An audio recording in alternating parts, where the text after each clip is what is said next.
ನಮಸ್ತೆ ಸ್ಪರ್ಧಾ ಮಿತ್ರರೇ, ಸ್ಪರ್ಧಾ ಕಣಜ KSP KPSC ಯೂಟ್ಯೂಬ್ ಚಾನಲ್ಗೆ ತಮಗೆ ಸ್ವಾಗತ. ನಾನು ನಿಮ್ಮ ಸಿದ್ದು ಜಮದಾರ್.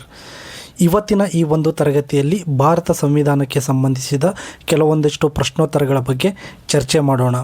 ಇವು ಮುಂಬರುವ ಸಿವಿಲ್ ಪೊಲೀಸ್ ಕಾನ್ಸ್ಟೇಬಲ್ ಪರೀಕ್ಷೆ ಆಗಿರಬಹುದು ಅಥವಾ CAR ಮತ್ತು DAR ಪೊಲೀಸ್ ಕಾನ್ಸ್ಟೇಬಲ್ ಹುದ್ದೆಗಳ ನೇಮಕಾತಿಗೆ ತುಂಬ ಉಪಯುಕ್ತವಾಗುವ ನಿಟ್ಟಿನಲ್ಲಿ ಈ ಒಂದು ತರಗತಿಯನ್ನು ನೋಡೋಣ.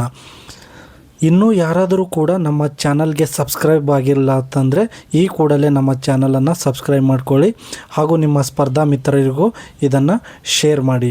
ಹಾಗಿದ್ದರೆ ತಡ ಮಾಡೋದು ಬೇಡ. ಭಾರತ ಸಂವಿಧಾನಕ್ಕೆ ಸಂಬಂಧಿಸಿದಂತೆ ಟಾಪ್ 10 ಪ್ರಶ್ನೋತ್ತರಗಳು ಇಂತಿವೆ.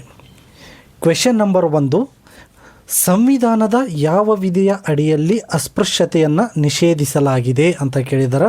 ಇದು ಪದೇ ಪದೇ ಪೊಲೀಸ್ ಪರೀಕ್ಷೆಗಳಲ್ಲಿ ರಿಪೀಟೆಡ್ ಆಗಿರುತ್ತೆ. ಇದರ ಮೇಲೆ ಸ್ವಲ್ಪ ಫೋಕಸ್ ಮಾಡಿರಿ. ಸಂವಿಧಾನದ ಯಾವ ವಿಧಿಯ ಅಡಿಯಲ್ಲಿ ಅಸ್ಪೃಶ್ಯತೆ ನಿಷೇಧಿಸಲಾಗಿದೆ ಅಂತ ಕೇಳಿದ್ದಾರೆ. ಆಪ್ಷನ್ ಎ ವಿಧಿ 14, ಬಿ ವಿಧಿ 17, ಸಿ ವಿಧಿ 18, ಡಿ ವಿಧಿ 21. ಸರಿಯಾದ ಉತ್ತರ ಬಿ ವಿಧಿ 17. ವಿಧಿ 17 ಅಸ್ಪೃಶ್ಯತೆಯ ನಿರ್ಮೂಲನೆ ಮಾಡುತ್ತದೆ ಮತ್ತು ಯಾವುದೇ ರೂಪದಲ್ಲಿ ಅದರ ಆಚರಣೆಯನ್ನು ನಿಷೇಧಿಸುತ್ತದೆ. ಪ್ರಶ್ನೆ 2, ಸಂವಿಧಾನದ ಪೀಠಿಕೆಯನ್ನು ಯಾವ ತಿದ್ದುಪಡಿಯ ಮೂಲಕ ತಿದ್ದುಪಡಿ ಮಾಡಲಾಗಿದೆ ಅಂತ ಕೇಳಿದ್ದಾರೆ. ಇದು ಸುಮಾರು ಸಲ ಪ್ರಶ್ನೆ ಕೇಳಿದ್ದಾರೆ ಪೊಲೀಸ್ ಪರೀಕ್ಷೆಯಲ್ಲಿ. ಆಪ್ಷನ್ಸ್ ಹೀಗಿದೆ: ಎ 42ನೇ ತಿದ್ದುಪಡಿ, ಬಿ 44ನೇ ತಿದ್ದುಪಡಿ, ಸಿ 52ನೇ ತಿದ್ದುಪಡಿ, ಡಿ 61ನೇ ತಿದ್ದುಪಡಿ. ಸಂವಿಧಾನದ ಪೀಠಿಕೆಯನ್ನು 42ನೇ ತಿದ್ದುಪಡಿ 1976ರಲ್ಲಿ ತಿದ್ದುಪಡಿ ಮಾಡಲಾಗುತ್ತಾ. ಸರಿಯಾದ ಉತ್ತರ ಆಪ್ಷನ್ ಎ. ಈ ತಿದ್ದುಪಡಿಯ ಮೂಲಕ ಪೀಠಿಕೆಗೆ ಸಮಾಜವಾದಿ, ಜಾತ್ಯತೀತ ಮತ್ತು ಅಖಂಡತೆ ಎಂಬ 3 ಹೊಸ ಪದಗಳನ್ನು ಸೇರಿಸಲಾಗಿದೆ ಅಂತ ಹೇಳ್ತಾರೆ. ಇದು ಕೂಡ ಕೇಳಿದ್ದಾರೆ. 42ನೇ ತಿದ್ದುಪಡಿಯ ಮೂಲಕ ಯಾವ 3 ಪದಗಳನ್ನು ಪೀಠಿಕೆಗೆ ಸೇರಿಸಲಾಗಿತ್ತು ಅಂತ ಇದು ಕೂಡ ಕ್ವೆಶನ್ ಕೇಳಿರ್ತಾರೆ. ಸೊ ಕ್ವೆಶನ್ ನಂಬರ್ 3, ಭಾರತೀಯ ಸಂವಿಧಾನದ ಯಾವ ಭಾಗವನ್ನು ಮ್ಯಾಗ್ನಾ ಕಾರ್ಟ್ ಎಂದು ಕರೆಯುತ್ತಾರೆ? ಆಪ್ಷನ್ಸ್ ಹೀಗಿದೆ: ಭಾಗ 2, ಬಿ ಭಾಗ 3, ಸಿ ಭಾಗ 4, ಡಿ ಭಾಗ 5. ಸರಿಯಾದ ಉತ್ತರ ಆಪ್ಷನ್ ಬಿ ಭಾಗ 3. ಮೂಲಭೂತ ಹಕ್ಕುಗಳನ್ನು ಒಳಗೊಂಡಿರುವ ಭಾಗ 3 ಅಥವಾ ಭಾಗ 3ಅನ್ನು ಭಾರತ ಸಂವಿಧಾನದ ಮ್ಯಾಗ್ನಾ ಕಾರ್ಟ್ ಎಂದು ಕರೆಯಲಾಗುತ್ತದೆ. ಇದರ ಮೇಲೆ ಸ್ವಲ್ಪ ಗಮನ ಹರಿಸಿ.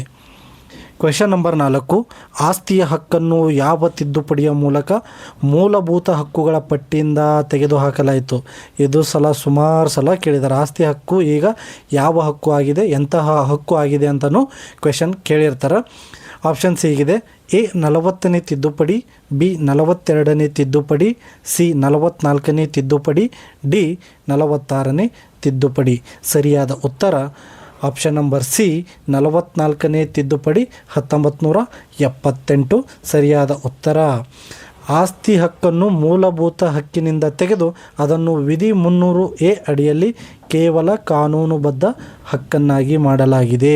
ಈ ಕ್ವೆಶನ್ ಕೇಳಿದರೆ ಆಸ್ತಿ ಹೊಂದುವ ಹಕ್ಕು ಈಗ ಯಾವ ಹಕ್ಕಾಗಿದೆ ಅಂತ ಕೇಳಿದರೆ ಅದು ಕಾನೂನುಬದ್ಧ ಹಕ್ಕಾಗಿದೆ. ಕ್ವೆಶನ್ ನಂಬರ್ 5, ಅಂತಾರಾಜ್ಯ ಮಂಡಳಿಯನ್ನು ಇಂಟರ್ಸ್ಟೇಟ್ ಕೌನ್ಸಿಲ್ ಸ್ಥಾಪಿಸುವ ಅಧಿಕಾರ ಯಾರಿಗಿದೆ ಅಂತ ಕೇಳಿದ್ದಾರೆ. ಆಪ್ಷನ್ಸ್ ಎ ಪ್ರಧಾನಮಂತ್ರಿ, ಬಿ ಸಂಸತ್ತು, ಸಿ ಸುಪ್ರೀಂ ಕೋರ್ಟ್, ಡಿ ರಾಷ್ಟ್ರಪತಿ. ಸರಿಯಾದ ಉತ್ತರ ಆಪ್ಷನ್ ಡಿ ರಾಷ್ಟ್ರಪತಿಯವರಿಗೆ ಅಂತಾರಾಜ್ಯ ಮಂಡಳಿ ಇಂಟರ್ಸ್ಟೇಟ್ ಕೌನ್ಸಿಲ್ ಸ್ಥಾಪಿಸುವ ಅಧಿಕಾರ ಹೊಂದಿದ್ದಾರೆ. ವಿಧಿ 263ರ ಪ್ರಕಾರ ಕೇಂದ್ರ ಮತ್ತು ರಾಜ್ಯಗಳ ನಡುವಿನ ಸಹಕಾರಕ್ಕಾಗಿ ರಾಷ್ಟ್ರಪತಿಯವರು ಈ ಮಂಡಳಿಯನ್ನು ಸ್ಥಾಪಿಸುತ್ತಾರೆ. ಪ್ರಶ್ನೆ 6, ಸಂವಿಧಾನದ ಯಾವ ವಿಧಿಯು ಪ್ರಧಾನಮಂತ್ರಿಯನ್ನು ನೇಮಕ ಮಾಡುವ ಅಧಿಕಾರ ರಾಷ್ಟ್ರಪತಿಗೆ ನೀಡಿದೆ? ಪ್ರಧಾನಮಂತ್ರಿಗೆ ನೇಮಕ ಮಾಡುವ ಅಧಿಕಾರ ರಾಷ್ಟ್ರಪತಿಗೆ ಯಾವುದು ವಿಧಿ ಹೇಳುತ್ತಪ್ಪ ಅಂತಂದ್ರೆ ಆಪ್ಷನ್ಸ್ ಹೀಗಿದೆ: ಎ ವಿಧಿ 72, ಬಿ ವಿಧಿ 74, ಸಿ ವಿಧಿ 75, ಡಿ ವಿಧಿ 76. ಸರಿಯಾದ ಉತ್ತರ ಆಪ್ಷನ್ ನಂಬರ್ ಸಿ ವಿಧಿ 75. ಪ್ರಧಾನಮಂತ್ರಿಯನ್ನು ನೇಮಕ ಮಾಡುವ ಅಧಿಕಾರ ರಾಷ್ಟ್ರಪತಿಯವರಿಗಿದೆ. ಪ್ರಧಾನಮಂತ್ರಿಯನ್ನು ರಾಷ್ಟ್ರಪತಿಯವರು ನೇಮಿಸುತ್ತಾರೆ ಮತ್ತು ಇತರ ಸಚಿವರನ್ನು ಪ್ರಧಾನಮಂತ್ರಿಯ ಸಲಹೆ ಮೇರೆಗೆ ರಾಷ್ಟ್ರಪತಿಯೇ ನೇಮಿಸುತ್ತಾರೆ. ಪ್ರಶ್ನೆ 7, ಸಂಸತ್ತಿನ ಜಂಟಿ ಅಧಿವೇಶನವನ್ನು ಕರೆಯುವವರು ಯಾರು? ಸಂಸತ್ತಿನ ಜಂಟಿ ಅಧಿವೇಶನ ಯಾರು ಕರೀತಾರಂತ ಕೇಳಿದಾರೆ. ಆಪ್ಷನ್ಸ್ ಹೀಗಿದೆ: ಎ ಲೋಕಸಭೆ ಸ್ಪೀಕರ್, ಬಿ ರಾಷ್ಟ್ರಪತಿ, ಸಿ ಪ್ರಧಾನಮಂತ್ರಿ, ಡಿ ಉಪರಾಷ್ಟ್ರಪತಿ. ಸಂಸತ್ತಿನ ಜಂಟಿ ಅಧಿವೇಶನ ಕರೆಯುವ ಅಧಿಕಾರ ರಾಷ್ಟ್ರಪತಿಯವರಿಗಿದೆ. ಸರಿಯಾದ ಉತ್ತರ ಆಪ್ಷನ್ ಬಿ.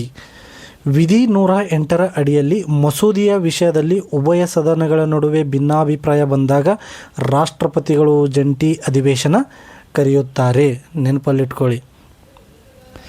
ಕ್ವೆಶ್ಚನ್ ನಂಬರ್ 8, ರಾಜ್ಯಸಭೆಯ ಸದಸ್ಯರ ಅವಧಿ ಎಷ್ಟು ಅಂತ ಕೇಳಿದ್ದಾರೆ.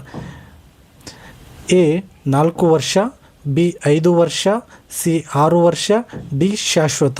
ಸರಿಯಾದ ಉತ್ತರ ಆಪ್ಷನ್ ಸಿ, 6 ವರ್ಷ ರಾಜ್ಯಸಭೆಯ ಸದಸ್ಯರ ಅವಧಿ. ಇದು ಕೂಡ ಸ್ಪರ್ಧಾತ್ಮಕ ಪರೀಕ್ಷೆಗಳಲ್ಲಿ ಈ ಹಿಂದೆ ಕೇಳಿರ್ತಾರೆ. ರಾಜ್ಯಸಭೆಯು ಶಾಶ್ವತ ಸದನವಾಗಿದ್ದರೂ ಪ್ರತಿಯೊಬ್ಬ ಸದಸ್ಯರು 6 ವರ್ಷದ ಅವಧಿಯನ್ನು ಹೊಂದಿರುತ್ತಾರೆ. ಕ್ವೆಶ್ಚನ್ ನಂಬರ್ 9, ರಾಜ್ಯಪಾಲರನ್ನು ಯಾರು ನೇಮಕ ಮಾಡುತ್ತಾರೆ ಅಂತ ಕೇಳಿದ್ದಾರೆ. ಆಪ್ಷನ್ಸ್ ಹೀಗಿದೆ: ಎ ಪ್ರಧಾನಮಂತ್ರಿ, ಬಿ ರಾಷ್ಟ್ರಪತಿ, ಸಿ ಮುಖ್ಯಮಂತ್ರಿ, ಡಿ ಸುಪ್ರೀಂ ಕೋರ್ಟಿನ ನ್ಯಾಯಾಧೀಶರು. ಸರಿಯಾದ ಉತ್ತರ ಆಪ್ಷನ್ ನಂಬರ್ ಬಿ, ರಾಷ್ಟ್ರಪತಿಯವರು. ಸಂವಿಧಾನದ ವಿಧಿ 155ರ ಅಡಿಯಲ್ಲಿ ರಾಜ್ಯಪಾಲರನ್ನು ರಾಷ್ಟ್ರಪತಿ ನೇಮಿಸುತ್ತಾರೆ. ಈ ವಿಧಿ ನೆನಪಿಡಿ. ಎಷ್ಟನೇ ವಿಧಿ ಪ್ರಕಾರ ರಾಜ್ಯಪಾಲರನ್ನು ರಾಷ್ಟ್ರಪತಿ ನೇಮಿಸ್ತಾರಂತ ಕೇಳಿದ್ರೆ ಸಂವಿಧಾನದ ವಿಧಿ 155ರ ಅಡಿಯಲ್ಲಿ ರಾಷ್ಟ್ರಪತಿಯವರು ರಾಜ್ಯಪಾಲರನ್ನು ನೇಮಕ ಮಾಡ್ತಾರೆ.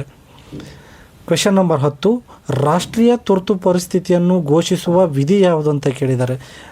ಈ ಹಿಂದೆ ಸುಮಾರು ಸಲ ಈ ಕ್ವೆಶನ್ನು ಕೇಳಿರ್ತಾರೆ. ರಾಷ್ಟ್ರೀಯ ತುರ್ತು ಪರಿಸ್ಥಿತಿ, ರಾಜ್ಯ ತುರ್ತು ಪರಿಸ್ಥಿತಿ ಮತ್ತು ಹಣಕಾಸಿನ ತುರ್ತು ಪರಿಸ್ಥಿತಿ ಬಗ್ಗೆ. ಇಲ್ಲಿ ಆಪ್ಷನ್ಸ್ ಹೀಗಿದೆ: ವಿಧಿ 352, ವಿಧಿ 356, ವಿಧಿ 360, ವಿಧಿ 368.